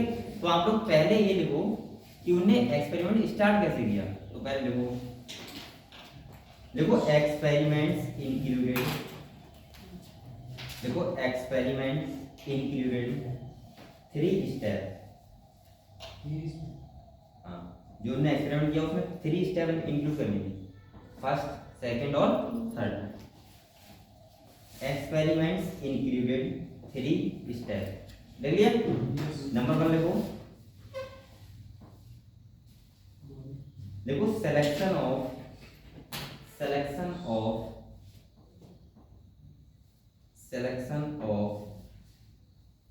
True breeding plants. इसका मतलब हम समझे, selection of true breeding plants. पहले लिखो, समझा बेटा? पहला इन्हें क्या किया, जो इन्हें प्लांट्स लिए वो ट्रू ब्रीडिंग वाले थे, मतलब समझो अगर कोई टॉल है तो प्लांट टॉल ही था, अगर कोई प्लांट ड्वार्फ है तो वो ड्वार्फ ही था। मतलब जो प्लांट जिससे बना है वो भी कैसे होंगे? टॉल ही होंगे दोनों, सही है? यानी कि अभी मैं सिंपली बताऊंगा कि जो एक जीन होता है उसमें 2 एलील होते हैं। क्या होते हैं? 2 एलील। तो अगर टॉल होता है तो हम क्या बोलते हैं? कैपिटल टी बोलते हैं। तो प्लांट जो लिया था कैपिटल टी वो कैसा था? ट्रू ब्रीडिंग वाला, कैसा था? ट्रू। अगर कोई टॉल है तो टॉल ही होगा, ठीक है? और अगर ड्वार्फ है तो ड्वार्फ ही होगा। तो ये बीच वाला नहीं लिया, आधा टॉल आधा बॉल, ठीक है? नेक्स्ट देखो नंबर 2। देखो ऑब्टेनिंग, सेकंड देखो obtaining F1 plants, obtaining F1 plants, F1 का मतलब होता है फीलियल वन, मतलब F1 जनरेशन पहली वाली पीढ़ी, हाँ पहली पीढ़ी। देखो F1 plants by cross pollination. तो बेटा पहले इन्हें क्या करवाई होगी, सेल्फ नहीं करवाई होगी क्या? जब ट्रू ब्रीड वाले प्लांट लिए होंगे तो क्या करवाई होगी, सेल्फ। और जब F1 जनरेशन मिल जाती है तो उसके बाद इन्हें क्या करवाया, क्रॉस मतलब हुआ कि दो के बीच करवाया, दो प्लांट्स के बीच। अभी समझाऊंगा कैसे करवाया। और F1 जनरेशन में उनने पहले जनरेशन थी तो उसमें क्या था, ट्रू ब्रीडिंग प्लांट थे, क्या थे, ट्रू ब्रीडिंग प्लांट थे। इसमें क्या करवाया इन्हें, क्रॉस पॉलिनेशन। नंबर 7 लिखना, देखो self pollination of F1 plants, self pollination of F1 plant to obtain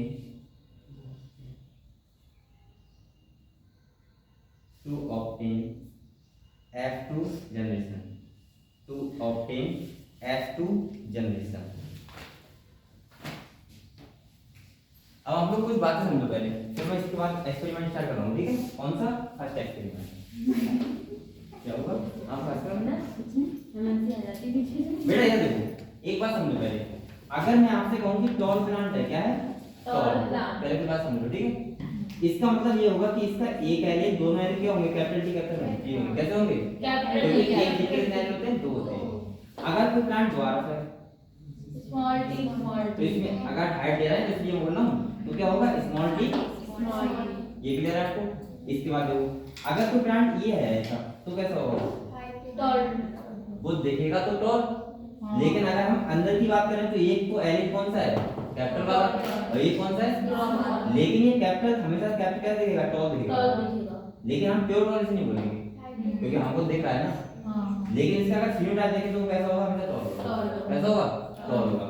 यहाँ पे देखो क्या हुआ, ये टॉल क्यों प्लांट पता है आपको, क्योंकि यहाँ पे जो कैपिटल टी है वो इसके ऊपर क्या है, डोमिनेंस को कर रहा है। क्या तो कर रहा है, डोमिनेंस। बेटा समझ लो ये तो बात करेगा सर आप समझाइए, आप बताइए, आप पहले बताइए। नहीं क्या, अरे सर समझाइए। ये मेरा हो जाता है, चल जाता है, चलो पूरा। ये देखो अगर ये कैपिटल टी है, कैपिटल टी है तो कैपिटल टी हमेशा इसके ऊपर क्या शो करेगी, डोमिनेंस। तो इसीलिए प्लांट कैसा होगा, टॉल टी होगा, ठीक है? लेकिन वैसे जीनोटाइप देखें तो ये टॉल नहीं, क्योंकि इसके अंदर एक एलियन स्मॉल वाला। ये बात समझ गए आप लोग? अगर प्योर टॉल का मतलब होता है तो हमेशा कैपिटल टी होगा। देखो जीनोटाइप को फिनोटाइप क्या होता है, अगर हम अंदर की बात कर रहे हैं, इसके एलियन देख रहे हैं तो इसका क्या देखना है, जीनोटाइप। क्या देखना है, जीनोटाइप। और अगर हम बाहर से देखें तो प्लांट कैसा लग रहा है, टॉल लग रहा है, कैसा लग रहा है, टॉल। तो एक्सटर्नल एविडेंस देखते हैं तो क्या देखते हैं, फिनोटाइप। ये समझ गए आपको? फिनोटाइप का मतलब होता है बाहर से, जीनोटाइप का मतलब अंदर से। जैसे अगर फ्रेम पाला है बाहर से तो अच्छा है, अब अंदर का नहीं केस क्या है, तो अंदर का देखोगे तो क्या होगा, जीनोटाइप, और बाहर से देखोगे तो क्या है, फिनोटाइप। समझ गए आप लोग? तो अब हम लोग स्टार्ट कर रहे हैं मैटर का, हम लोग स्टार्ट करेंगे मैटर का फर्स्ट एक्सपेरिमेंट। क्या करेंगे, तो आप लोग हेडिंग डालोगे, हेडिंग डालो मोनोहाइब्रिड क्रॉस। क्या हेडिंग डालो बेटा, बात है मतलब सर ये क्वेश्चन मेरे पास नहीं क्या करेंगे, मोनोहाइब्रिड क्रॉस। ये इसको दूसरे नाम से बोलते हैं इनहेरिटेंस ऑफ वन जीन। क्या बोलते हैं बेटा, inheritance of one gene. Heading डालो, हेडिंग डालो बेटा, मोनोहाइब्रिड क्रॉस लिखा है और उधर लिखा है इनहेरिटेंस ऑफ वन जीन। लिख दिया? देखो यहाँ पे मोनो का मतलब क्या है, सिंगल, और हाइब्रिड मतलब यह है कि इनने सिंगल कैरेक्टर को यहाँ पे लिया है। क्या लिया है, सिंगल कैरेक्टर को लेके क्रॉस करवा रहे हैं, ठीक है? पढ़े इसको तो समझ लो। पहले ये हेडिंग डालो, आपको लिखना मतलब समझ लेना, पहले एक बार समझ आ जाएगा तो क्लियर हो जाएगा, ठीक है? देखो यहाँ पे क्या होता है, अगर हम मोनोहाइब्रिड क्रॉस की बात करें, किसकी बात करें, मोनोहाइब्रिड क्रॉस की, तो यहाँ पे मैंने पेरेंटल जनरेशन ली थी। कौन सी ली थी बेटा, अब बोल मत, अभी तो देखने में कर रहा हूँ बेटा। पेरेंटल जनरेशन की बात करें तो इन्हें सबसे पहले लिया था स्टेम हाइट। क्या लिया था, स्टेम हाइट। तो आप लोगों को एक बार बताया इस टाइम हार्ट में डोमिनेंट किस पे रहता है कैपिटल टी और रिसेसिव किस पे रहता है स्मॉल टी, यानी टॉल और डार्क क्या था। तो इनमें पेरेंटल जनरेशन में प्योर होगी ना, तो हमेशा कैपिटल टी और एक तरफ कर लिया स्मॉल टी ये लिख लिया पेरेंटल जनरेशन में। अब इसको चाहे मेल मान लो, इसको मेल मान लो, इसको फीमेल मान लो, इसको फीमेल मान लो, कोई भी मान लो, ठीक है। अब देखो जब आपको पता होगा जब हमेशा गैमेट का फॉर्मेशन होता है तो ये एलिमेंट क्या होते हैं सेपरेट, क्या होते हैं सेपरेट। आपकी बेटा डिफरेंट सेल होती है तो कैसे जाती है हैप्लॉइड होती है, वन सेट ऑफ क्रोमोसोम क्या रहता है अलग रहता है। तो यहाँ पे तुम पहले क्या बनाओगे गैमेट बनाओगे, क्या बनाओगे गैमेट। तो अगर तुमने गैमेट बनाओगे तो एक अलग हो जाएगा और एक अलग हो जाएगा और इधर क्या हो जाएगा एक अलग हो जाएगा इधर हो जाएगा। ये समझ गए आप लोग मैंने क्यों किया, क्योंकि इनके क्या बनाए गैमेट, ये समझ गए आप लोग गैमेट बनाए ना। अब देखो इनके बीच क्या करवाया नहीं क्रॉस करवाया, क्या करवाया क्रॉस। तो देखो एक बार बताओ, एक बार इसका इससे करवाना है सही है, तो बताओ क्या आएगा कैपिटल टी तो आएगा। इसके बाद इसी का फिर इससे करवा दो तो कैपिटल टी स्मॉल टी ये तो आएगा। इसके बाद देखो अगर एक बार इसका फिर इससे फिर कैपिटल टी और एक बार इसका 25% आ गया। कैपिटल टी स्मॉल टी आया, ये सब कुछ आया। इस कंडीशन देखो ये वाली है कैपिटल टी होता है तो उसको बोलते हैं होमोजाइगस कंडीशन, क्या बोलते हैं। और ये वाली कंडीशन कौन सी है हेटेरोजाइगस। पहली। ये बताओ जनरेशन जो मिली कौन सी थी F1 जनरेशन F1 जनरेशन थी पहली बार। और ये कंडीशन कौन सी है हेटेरोजाइगस। ये समझ गए आप लोग की बात, हेटेरोजाइगस मतलब कैपिटल टी स्मॉल टी, ठीक है। आपसे क्वेश्चन ऐसे पूछ सकता है कि बताओ जो क्वेश्चन तो कैसे भूल जाए आपको पता होना चाहिए। ऐसे हो सकता है कि बताओ मोनोहेटेरोटॉक्सिन जो F1 जनरेशन थी वो होमोजाइगस थी हेटेरोजाइगस थी, तो आपको बताना चाहिए कैसे होती है। अभी को बताओ ये प्लांट्स ये तो हमें पता है कि इसका genotype capital T small T है, लेकिन जो मेंडल अगर तुम होते और तुम देख रहे होते वहां पे तो ये प्लांट तुम्हें कैसे दिखते सारे टॉल कैसे दिखते टॉल। तो यानी कि जो F1 जनरेशन मिले थे वो कैसे मिले थे टॉल ऑल आर टॉल सभी टॉल मिले थे। अब देखो मेंडल बेटा यहाँ पे ये समझे कि यहाँ पे ड्वार्फ वाला कैरेक्टर कहाँ गया, समझ गए। क्योंकि इन्हें सारे इन्हें तो एक ड्वार्फ भी दिया था और कैसा दिया था टॉल भी दिया था, लेकिन यहाँ पे इन्हें सारे कैसे मिले टॉल मिले। ये समझ गए आप लोग। यानी कि यहाँ पे ये टर्म पड़े कि यहाँ पे ड्वार्फ वाला कैरेक्टर कहाँ गया। यानी कि या तो ऐसा होता है कि 50% कैसे मिलते बौने मिलते 50% लंबे मिलते तो इंच हो देते कोई दिक्कत नहीं, लेकिन यहाँ पे नहीं कैसे मिले सारे टॉल मिले, यानी सारे लंबे थे। बौने वाला कैरेक्टर दिख ही नहीं रहा। फिर इन्हें क्या किया, इन्हें क्या करा दिया, इन्हीं की भी सेल से करवा दी, क्या करवा दी सेल से। तो यानी कि इसके बीच क्या करवा दी बेटा सेल से, मतलब इन्हीं का इन्हीं से करवा दिया। तभी तो ऐसा होता है। देखो एक बात होता है आपको हमेशा ध्यान रखना, आपने जैसे मान ली सपोज मानो कि आपके फादर क्या है लंबे हैं, मतलब माता कैसी लंबी है, हो सकता है कि बच्चे सारे लंबे हो जाएं, लेकिन जब बच्चे के बच्चे होंगे तो वो हो सकता है कि वो वाला कैरेक्टर भी सो हो जाए। गड्ढे का ये बात समझे हम लोगों से कैसे हुआ, ये समझे समझ गए। देखो यहाँ पे ने टॉल प्लांट लिया था एक बार लिया था, यहाँ बताओ F1 जनरेशन में कैसे मिली टॉल मिली, क्योंकि यहाँ पे ये वाला जो कैरेक्टर टी था वो डोमिनेंट था इसके ऊपर, और ये वाला अपना कैरेक्टर शो नहीं कर पाया। लेकिन वो अब अगली जनरेशन शो कर जाएगा, हमें ड्वार्फ वाला कैरेक्टर मिलेगा। अगर मैं ह्यूमन प्रोडक्ट करूँ ऐसे तो समझो अगर मान लिया किसी की फादर कैसे लंबे और माता कैसी है छोटी है, तो हो सकता है बच्चे सारे लंबे हो जाएं, क्योंकि वो वाला कैरेक्टर क्या हो जाए सो ना हो घंटे वाला। लेकिन जब उनकी जनरेशन आएगी तो वो सो हो सकता है, समझ गए। तभी तो ऐसा होता है कि यहाँ पे मम्मी पापा दोनों गोरे लेकिन बच्चा कैसा होगा घंटा, हो सकता है उसकी मम्मी काली हो, नहीं समझे बात को। ऐसे आओगे देखो यहाँ सेल पे कराएंगे, अब यहाँ सेल पे कराओगे तो कैसे करवाओगे capital T small T yes capital T small T. ये कौन सा सेल में करा था ना, इसके एलिमेंट बनाओ दो गैमेट बनाओ,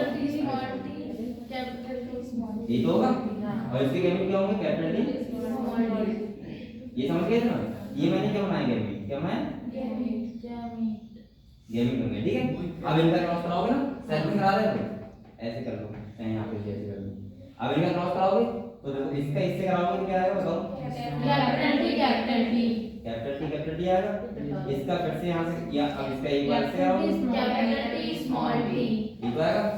इसके बाद इसका यहाँ से कराओगे तो क्या आएगा ये तो आएगा। और जब इसका इससे कराओगे तो क्या आएगा? Small t, small t. देखो देखिएगा हाँ. देखिए अब देखो ये हमारे देखोगे ये कैसा होगा प्योर टॉल होगा। ये टॉल तो होगा लेकिन प्योर टॉल नहीं है क्योंकि तुम्हें दिख रहा है ना। और ये कैसा है प्योर टॉल। तो हम ऐसे बोल सकते हैं ये तो टॉल है। कैसे बोल सकते हैं? Tall. टॉल है। और ये कैसा है बेटा? Drop. द्वार है। अब यहाँ पे देखो ये बताओ कि प्योर समझ गए ये। अब देखो इन्हें कौन सा कैरेक्टर मिल गया? द्वार वाला। कौन सा लेसन मिला? एच में। ये बताओ पहले क्या मिला था? ये नहीं मिला था लेकिन दूसरे में दिख गया देखो। तो अब देखो यहाँ पे तुम्हें दो रेशियो मिल जाते हैं, एक तो जीनोटाइपिक और एक फिनोटाइपिक। तो आपको इसके आगे लिखना है, इसके नीचे लिखना, ठीक है बराबर इसके नीचे लिखना। तो एक तो होता है फिनोटाइपिक रेशियो। कौन सा होता है? Phenotypic ratio.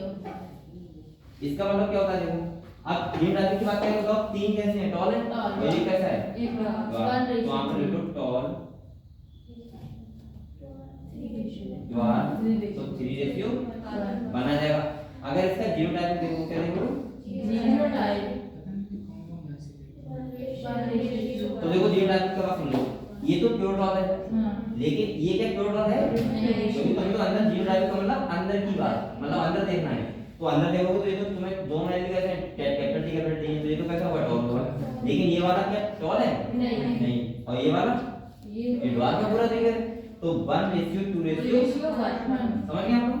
तो यहाँ पे आएगा 1:2 रेशियो 1। कैसे? ये तो प्योर टॉल होगा और ये कैसा होगा? ये वाला टॉल होगा। ये कैसा होगा? Pure drop. सही है।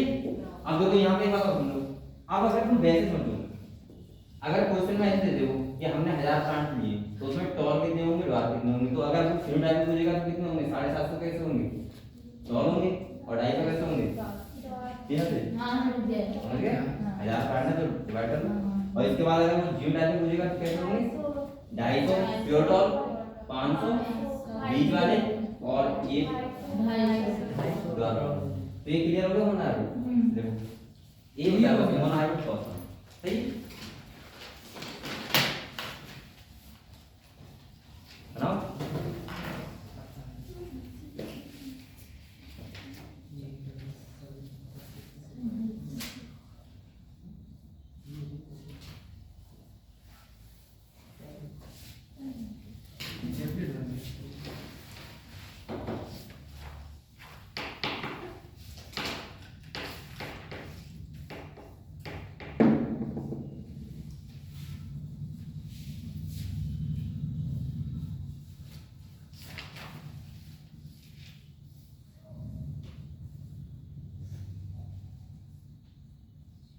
बेटा बना के देख लियो ये कलम हट जाएगी थोड़ी बहुत ऐसे बैठते हैं थक जाएंगे। ये पता ना हैं? ये पता है आता है बना के दिखाते तुम्हें तुम ये दिखा रहा हूँ मैं खुदा मैं देख रहा हूँ कौन सा बना बताओ. ये मोना टॉप देखा उधर मत देखना मेरी तरफ मैं आपके तरफ देख नहीं उस साइड मत देखना। हाँ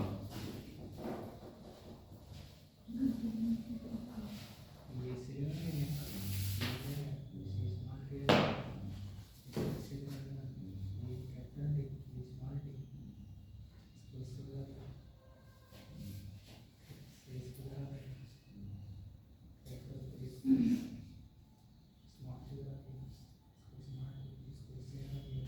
ये करवाना नहीं है सब कुछ लिखो गेम में वो तो कैसे सब लिख देंगे ना बाद में. ऐसे होना ही होगा। तो लिख ही देंगे अपन. ये तो अच्छी बात है. और रीडिंग अच्छी है. सब कंप्यूटर हो रहा था.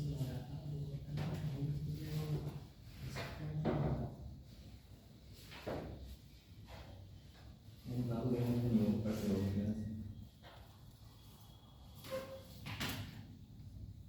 मेरा लग रहा है यहाँ पे नहीं हमको कंप्लेंट नहीं मिला था.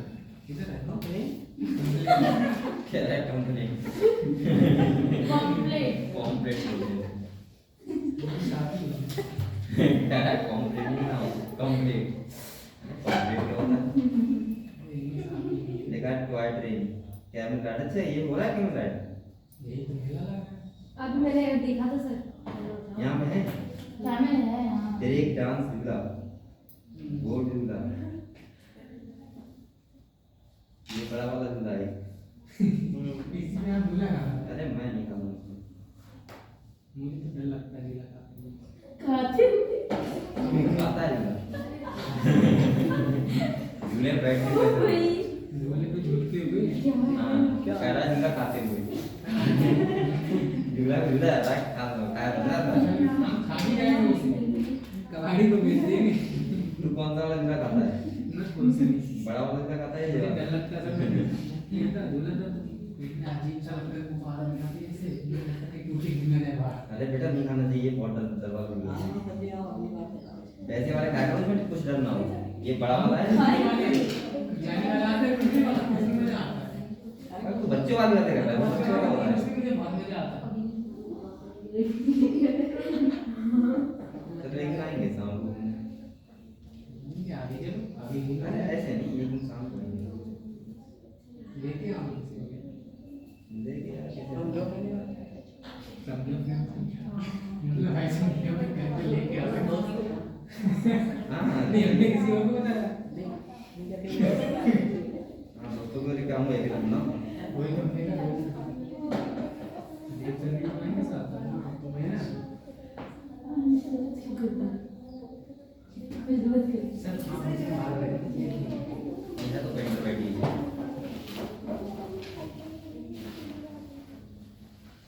ये नारायण हॉस्पिटल वाले के लिए हर जगह वो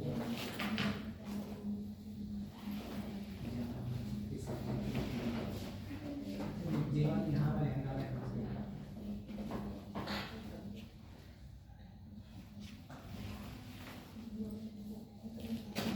कल से होना है हैं लमन था अब ठीक है तो नहीं है हेलो हाँ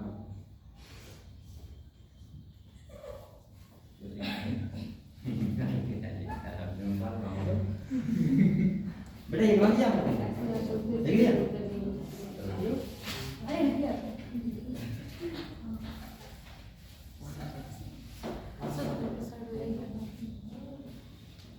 देख रहे हैं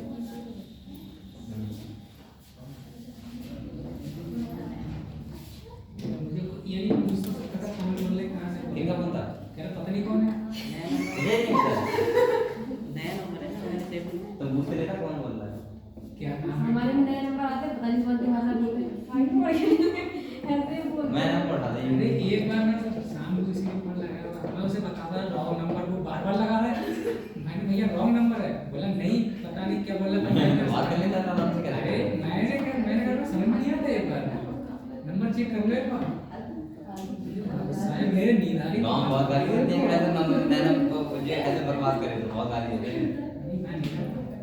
मैं 8 बजे के बाद आपको घर पे मिलता था मैं अननोन नंबर नहीं उठाता हूँ अगर सेव नहीं है तो लगभग लगभग यहाँ तक हो जाती है हेलो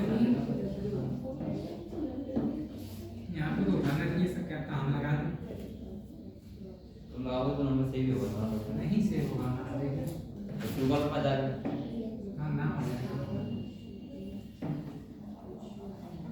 सर आपकी फ्राइडे सैटरडे क्लास लगी थर्सडे नहीं लगी थी थर्सडे आपकी थी मैम ने 2 क्लासेस ले ली सर को जाना शाम मुझे हाँ कब लास्ट सैटरडे सैटरडे को नहीं लास्ट थर्सडे थर्सडे को हाँ अच्छा ये क्या है तुमने मैसेज किया था क्या हाँ शादी नहीं जा रहा था आपने क्या बोला था मैं बोल दिया शादी नाम कौन था दोस्त के लड़के का नहीं सर जाना चाहिए अरे कैसे यार सब गए नहीं जाना चाहिए नहीं यार मैं जाएगा जाना चाहिए था ये बना लिख लिया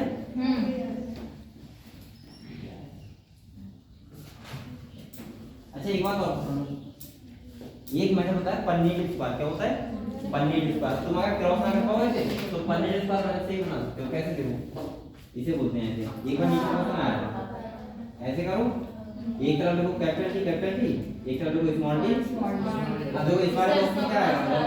capital T small T, capital T small T, capital T small T, small T. ये वाला तो इसका हो गया। हाँ। और इसका क्या होगा? Capital T small T. लेकिन ये बेटा खाली मोनो हाइड्रोक्रोस में कर सकते हो, बट सॉरी कर सकते हो सब में कर सकते हैं। उसमें तो यही करते हैं। उसमें तो यही करते हैं। वरना इसके हाँ मैं ये कर रहा था, ये वाला मोनो हाइड्रोक्रोस कर सकते हो, वो वाला डाइवर्जन दोनों कर सकते हो, ये बता दूंगा। ये देखो यहाँ पे क्या होगा? Capital T small T. Capital T small T, capital T अरे क्या लिखा हूँ? सही है। और इधर क्या होगा? Capital T. Small T. तो यहाँ पे क्या आएगा? Capital T, capital T, capital T small T, capital T small T, capital T. सही है। तो उसके बराबर बेटा ऐसे लिख सकते हैं, उसके बराबर ऐसे लिख लो, इसे बोलते हैं पन्नी स्क्वायर। क्या बोलते हैं? पन्नी स्क्वायर। पन्नी तो क्वेश्चन ये आता है एक बार, ऐसे क्वेश्चन आते हैं 10 नंबर के। जो बताओ पन्नी स्क्वायर मैं बताओ। 26 तक है, 22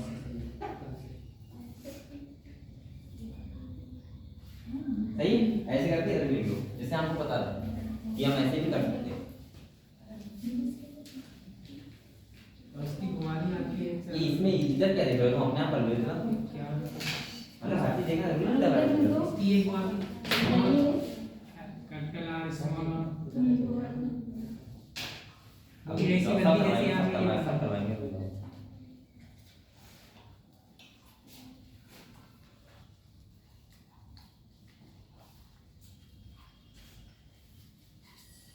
एकदम ये क्वेश्चन आ जाता है अच्छे से करके।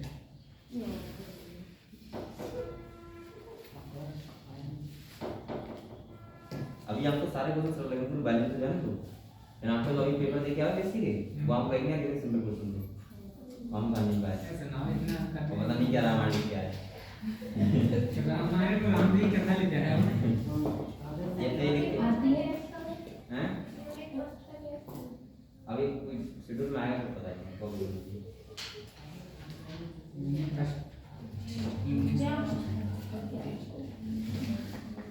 चलो बेटा इसके बारे में पढ़ेंगे। हेडिंग डालो, कुछ चीजें देखो। देखो कॉन्क्लूजन ऑफ मैटर, कुछ बातें देखिए। इसके बाद ये इसको पढ़ेंगे। सर प्रोजेक्ट लगा दो जाने दो। अभी ज़्यादा टाइम नहीं लगा है। और डालो कॉन्क्लूजन ऑफ मैटर, डालो कॉन्क्लूजन ऑफ मैटर। ठीक है, डाल दी।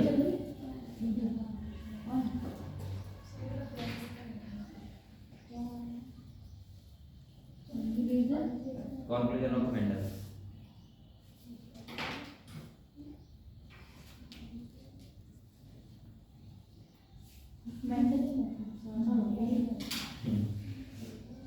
देखिए इसमें देखो फर्स्ट पॉइंट। अब इसमें कुछ चीजें आपको लिखवा रहे हैं, ठीक है, जो आपको पता होनी चाहिए। ठीक है, तो देखो फर्स्ट पॉइंट देखो, देखो समथिंग वाज बीइंग,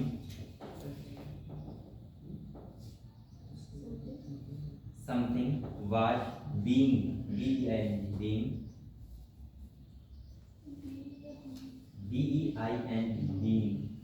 देख लिया। देखो stability, stability, pass down, comma unchange,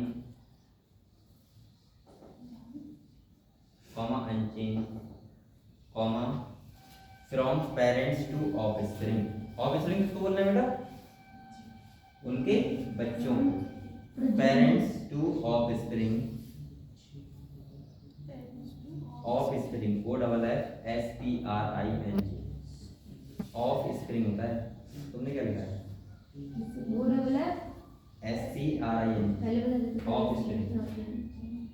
लिख लिया। Through the gametes, through the gametes, through the gametes,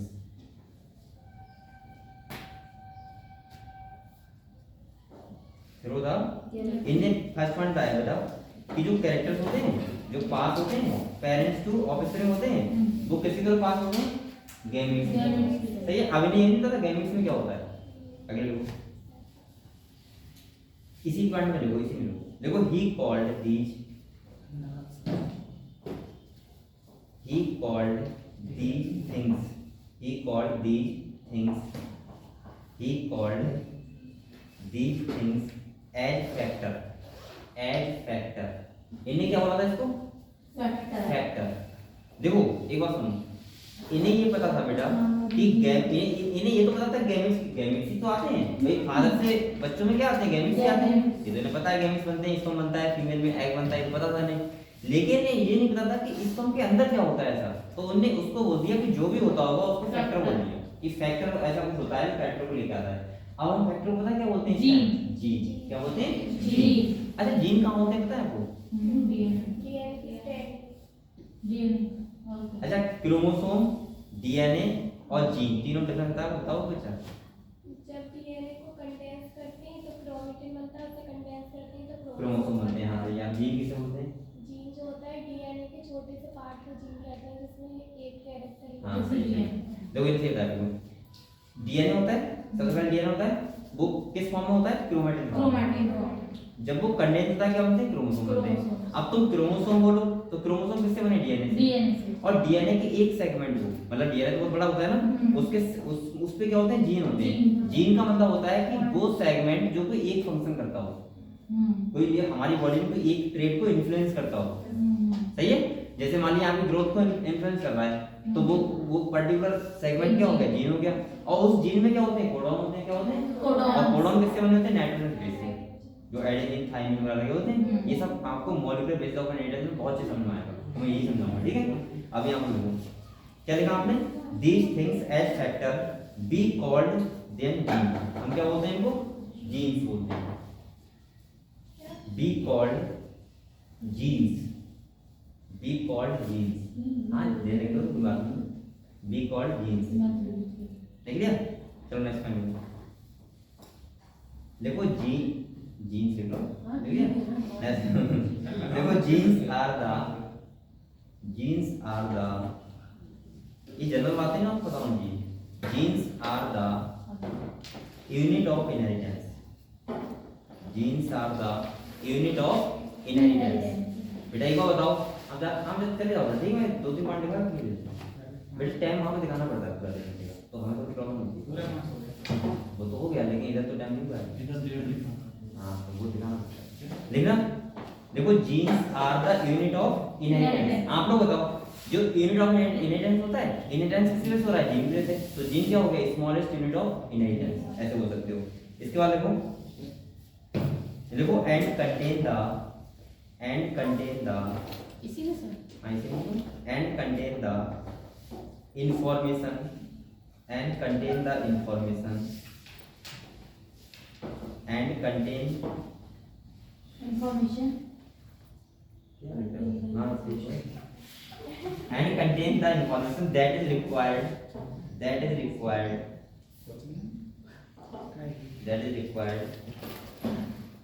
to express a particular trait, आप पर्टिकुलर ट्रेट, यानी कि एक पर्टिकुलर ट्रेट क्या करता है, इन्फ्लुएंस करता है क्या, एक जीन। क्या लिखा आपने, particular trait in an organism,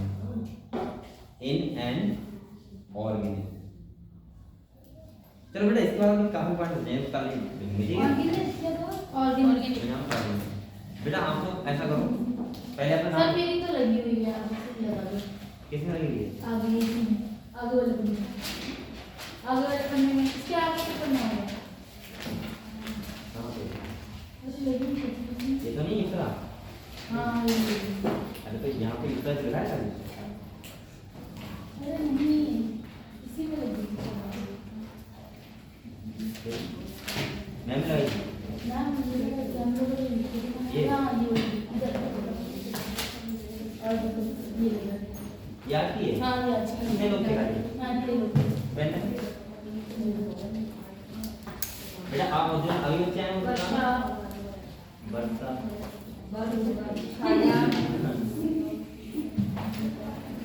छाया काली इसका लुबना दुगना दरवेश